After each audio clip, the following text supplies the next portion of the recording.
Là, je m'appelle Éric Dazol, je suis partenaire d'AB Carrière depuis 5 ans maintenant et je suis coach formateur. Je fais également de la médiation et de l'audit social.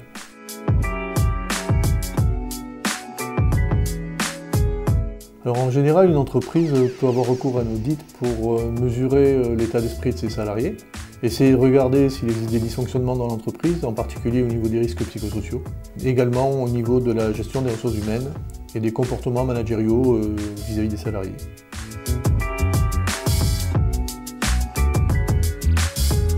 Le rôle d'un auditeur social, c'est de collecter des informations, l'information factuelle, donc à partir des documents que donne la direction et la gestion des ressources humaines.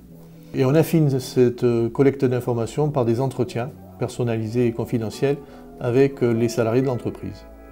Et ensuite, le rôle de l'auditeur social, c'est de rédiger un rapport qui constate les points forts, les dysfonctionnements de l'entreprise et de proposer des solutions ou des pistes de progrès.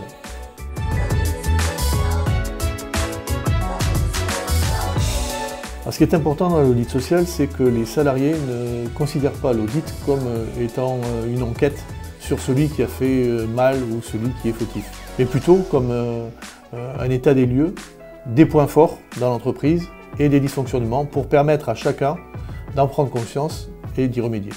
Alors, la recommandation que fait AB Carrière, c'est d'informer en amont l'ensemble du personnel sur le processus de l'audit. Qui, comment, pourquoi, quand, de façon à ce que chacun prenne à cœur de répondre aux auditeurs.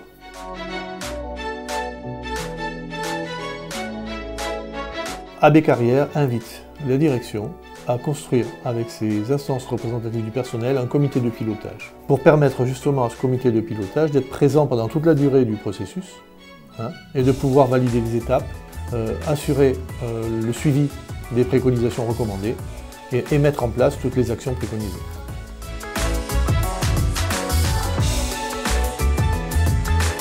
Alors, les grandes étapes d'un audit, en fait, c'est 3 étapes en général. Première étape, c'est la collecte d'informations. La deuxième étape, c'est les entretiens personnalisés avec les salariés. Et la troisième étape, c'est la restitution. D'abord au comité de pilotage et à la direction, et ensuite à l'ensemble du personnel. AB Carrière tient à ce que le résultat de l'audit soit transmis au cours d'une réunion à l'ensemble du personnel qui a participé à l'audit.